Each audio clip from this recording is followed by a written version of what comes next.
Hey guys, and welcome back to another episode of Food School Smarter, Stronger, Leaner podcast on a mission to inspire a world where food makes us better. Today, guys, it's Monday and it's the beginning of a new week. It's almost the beginning of new month. 1st of October happened just recently. So let's recommit to our health, to some of our healthy habits that you might be working on. Like you might have started something on October 1st, but if something is not exactly giving you the results that you want right away, don't get discouraged. Changes in our body, a lot of times they would take some time. So give yourself some time and recommit to those habits and forget about the results. Just commit to action, commit to practices. And then in a month, you can draw all the conclusions. So don't track results obsessively, but give it some time, practice these habits that you're working on, and in a month, see what happens. Consistency rules, guys, and it can bring quite amazing results when we actually do commit to it. That being said, let's get back to something more tangible. And today we are talking about gut health 101.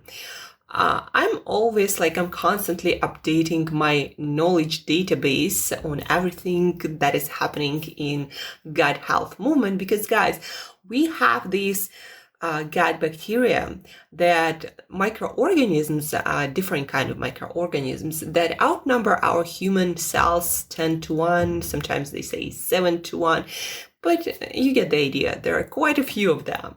And I personally would consider it an organ, like a different kind of organ that is not actually human and doesn't really belong to our body, but without it, all the evidence shows that we can't really survive, or at least we can't survive being healthy and robust and energetic and effective and happy human beings. Without these gut bugs, nothing will work exactly as it's supposed to. We are in this symbiotic relationship, and we've been in it for quite a while during our evolution. And so we need to take care of those gut bugs. And only now we are starting to pay proper attention to those gut bugs, taking care of them too, not just of our human organism. And so whenever we consider some healthy or unhealthy practice or behavior, we need to remember that we don't just influence our human body, our human organism, but we also influence a lot those gut bugs that in return will influence us in a major way. Again, there are trillions of them. They outnumber human cells 10 to 1. They do influence everything, our behavior, our decision-making, our energy levels, the way we feel mentally, emotionally, and physically, and how much health we have or don't have. So I'm constantly updating my knowledge. And today I just wanted to bring you practices that, seem to stand the test of time. And we need to do more of them. And I personally, every single month, probably I'm looking at my gut health and I'm asking myself, is it getting better? Or am I doing something that makes my gut feels uneasy and uncomfortable? And if yes, then, what can I do to change that? Because I did experience that the better my gut feels, the better I feel, the better I look, the more energy I have. So for example, recent thing in my life that's been happening. For a while, I've been having, probably for a week, maybe a couple of weeks, I would have this kind of like bloating, a gas after my meals. And I couldn't figure out what was it. I'm eating super healthy. I didn't change much. but I did start to eat more nightshades. So things like bell peppers, for example, or tomatoes, or zucchinis, or eggplants. And I would include something from that family, or something lectin heavy, like some beans or peas, almost every single day.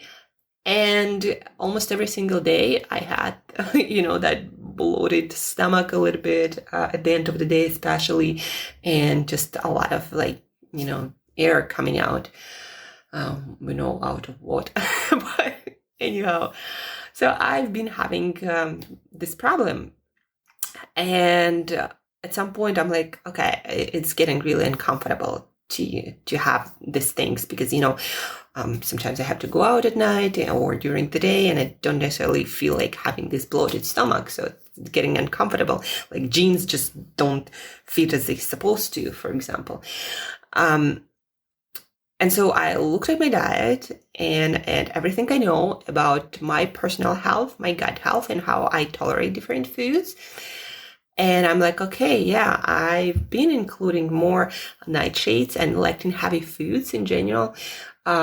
So maybe I should go easier or eliminate them for a couple of days and see how I go. And so yesterday, I eliminated bell peppers, and there were no beans, no peas, no lectin heavy foods. And my digestion was really, really smooth. And I had no signs of that problem that I've been having for a while. And I'm like, so it does affect my digestion. And I've also been sleeping more than usual. For me, it means more than like 7.5 hours. And I'm like, yeah, probably those foods don't work for me that well, even though I might not necessarily have any like really bad outcomes. And so now I'm just looking at my diet and reconsidering everything and reorganizing everything. So my digestion is better, my gut health is better, and everything else is better. Energy levels and my body weight. I don't retain water when I don't eat those foods, as I found out yesterday also. Like I lost a lot of water just in one day. I think like 3 pounds just of water. Can you imagine that? So in the morning I was one weight, and then at night I was completely I was 3 pounds lighter, even though I did eat food, but I did not eat any nightshades. So that's just an example from my personal life, how food can affect us through our gut microbiome, even in just one day. It's just fascinating for me. So no bell peppers and nightshades for me, and lectin heavy foods for quite a while. And let's get back to our gut health. So based on everything I've recently and long ago learned, based on my personal and professional experience with clients, like what are some practices that you can start implementing into your lifestyle and your eating habits so you have better gut health, and that will help you to lose weight more effectively and stay, retain more water, feel lighter, and just feel better in your body. That will also help you to have better metabolic health, because it is shown by studies that when certain foods do not work for our gut microbiome, we, for example, have more problems with controlling certain blood sugar levels, because through our gut microbiome, certain foods can easily create more inflammation and instances of elevated blood sugar. So that will definitely help you with metabolic health. Mental health also, more and more studies are coming out like almost every single week or month about the connection between our gut health and our mental health. So you might feel anxiety just because you are eating certain foods that aren't working for your gut microbiome. And once you eliminate those foods, you might start feeling really better. Like for me personally, I started to feel much more confident once I fine-tuned my diet to suit my microbiome. And that's really fascinating how you can change your personality just by eating different foods. But that again, that connection happens through our gut microbiome, because our gut microbiome, for example, produces the most serotonin that makes us feel calm and confident and more like getting out there and approaching different challenges to advance our life in a certain way, to grow as human beings. And of course, they say 70-90% of our immune function is in our gut. That's where that's where the training of our immune system happens the most, because every day we consume stuff from outside through our gut, and our immune system has to figure out like what are the good guys and nutrients and what are the bad guys. And our immune system is not perfect, but the better our gut health, the better our immune system will be trained and will work. So there are many things happening, a lot of which we don't exactly understand 100%, or we're not sure of, but the connection is certain between our immune health and our gut health, between our mental health and our gut health, between our metabolic health and our gut health, and between our weight loss or weight gain and our gut health. So now let's get to practice. You're probably been thinking, okay, Angela, so what do I do now? So number one, avoid junk. And I even have hard times calling it food. It's just junk. Basically what I mean is ultra processed foods, stuff with excess sugars, with ingredients that you don't understand, you can't pronounce, and you don't understand what it all means.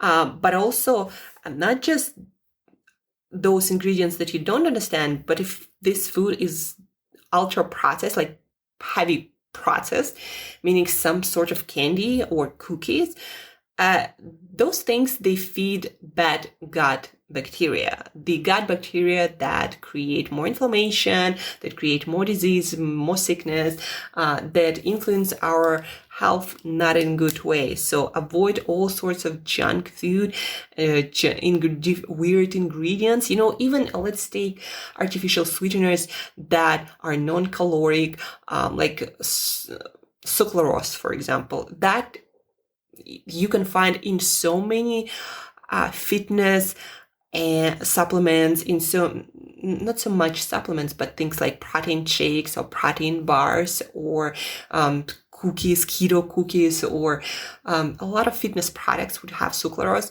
So it doesn't have calories and it doesn't seem to raise our blood sugar directly, but more and more studies are coming out that show that sucralose does affect our gut microbiome, not in a positive way, of course.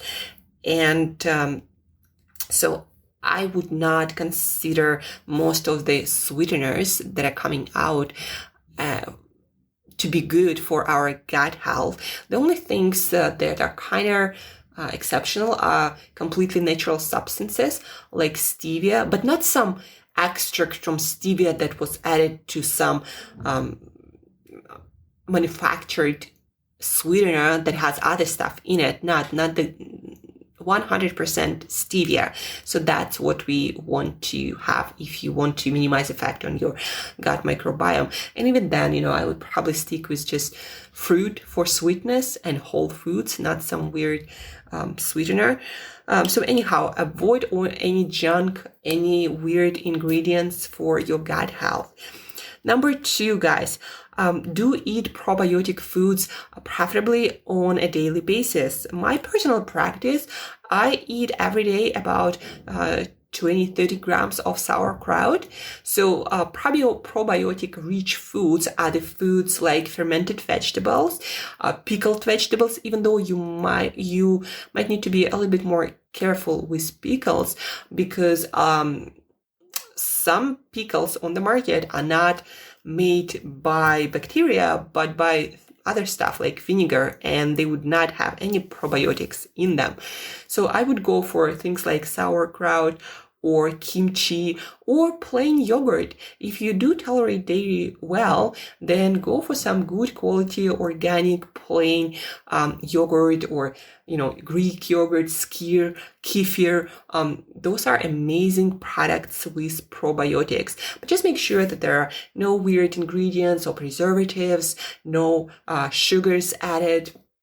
Here, for example, in Russia, where I am right now, they even have this sauerkraut that they called fitness. And the only thing that is fitness about it, it's not like sauerkraut went to exercise. It just, they don't add any sugar, and they want people who are into fitness and healthy lifestyle to be aware of that fact. So now they advertise it as fitness sauerkraut. But again, the only difference is that it doesn't have any sugar. Sauerkraut does not need any sugar to be made. It needs temperature, some salt to kill the bad bacteria, and some time to make it happen.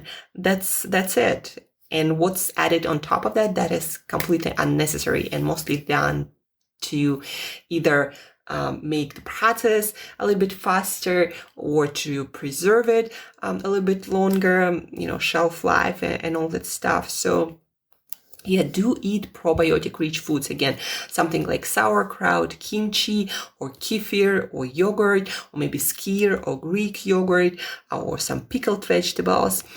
Number 3, eat prebiotic foods. So what is the difference between probiotics and prebiotics? So probiotics are the actual bacteria that are gut-friendly, like bifidobacteria, for example, one of those.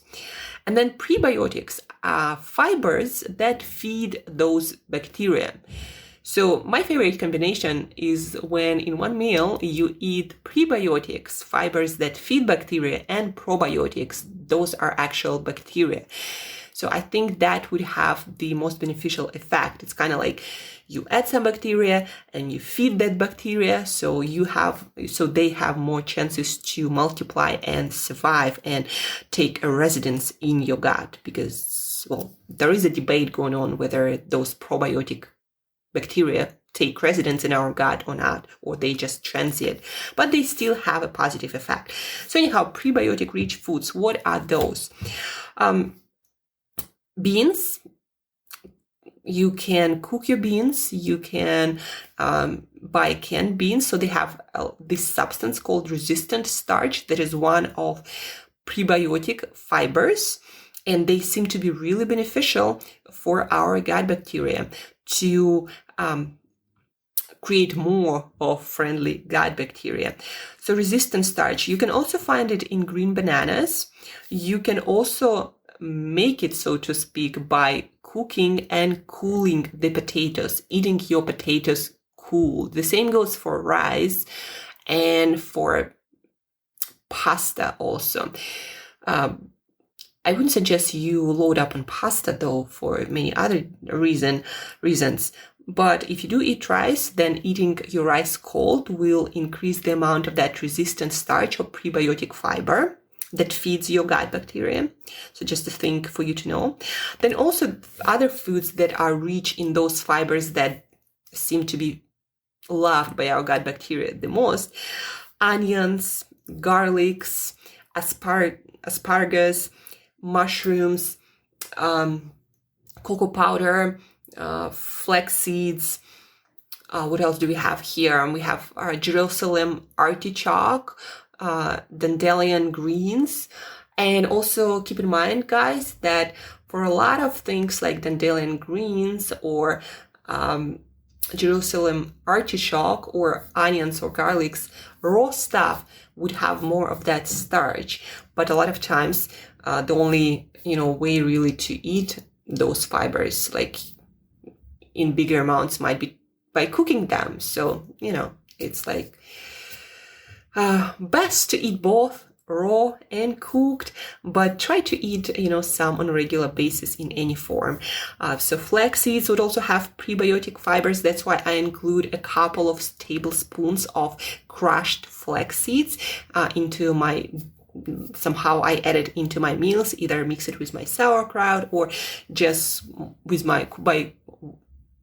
while cooking my meals. So that's another way to eat your flax seeds without noticing it. It has quite a good amount of fiber, and most of it fiber is prebiotic fiber that feeds our gut bacteria. So again, let's repeat. Prebiotic fiber-rich foods: cooked and cooled potatoes and rice. We have here beans, we have mushrooms, we have onions and garlics, we have asparagus, we have green bananas. We have cocoa powder, we have flax seeds, so we have Jerusalem artichoke, we have dandelion greens. And yeah, that's about it, guys. Number 4, eat polyphenol-rich foods and healthy fats. Well, actually, let's focus on fats here. So there are 3 kinds of fats that are beneficial for our gut bacteria, and I highly recommend you to focus on those when you cook or when you add it to your salads. I'm sorry, my voice is getting weaker. Anyhow, guys, so gut healthy fats. Number 1, olive oil. Extra virgin olive oil rich in polyphenols seems to have the same prebiotic effect, feeding our good gut bacteria, as many of the fibers we just talked about do. Coconut oil, non-refined coconut oil, would have antifungal, antiviral, antimicrobial properties, keeping the bad guys out, keeping the good guys in. So coconut oil, use it to cook too.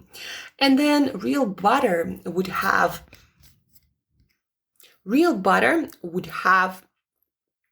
it has those substances, butyrate, that helps our gut bacteria to eat it and create short chain fatty acids that also then help our gut lining to recover. So it also has this gut healing properties. So real butter and ghee, also an amazing fat for our gut microbiome.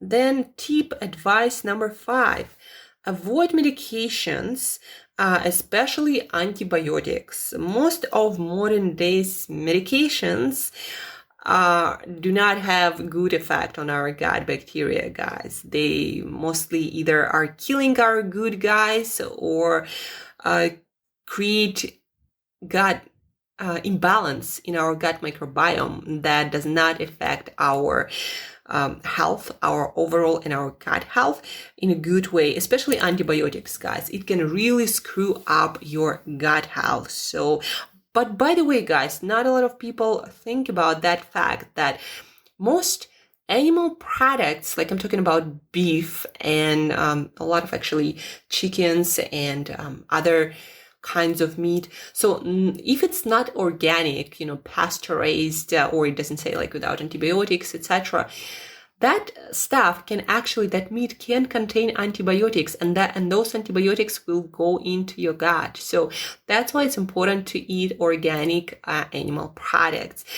So please do pay attention to quality of your food too, because it can contain those antibiotics and other medications sometimes in trace amounts, sometimes in bigger amounts, that can negatively impact our gut microbiome.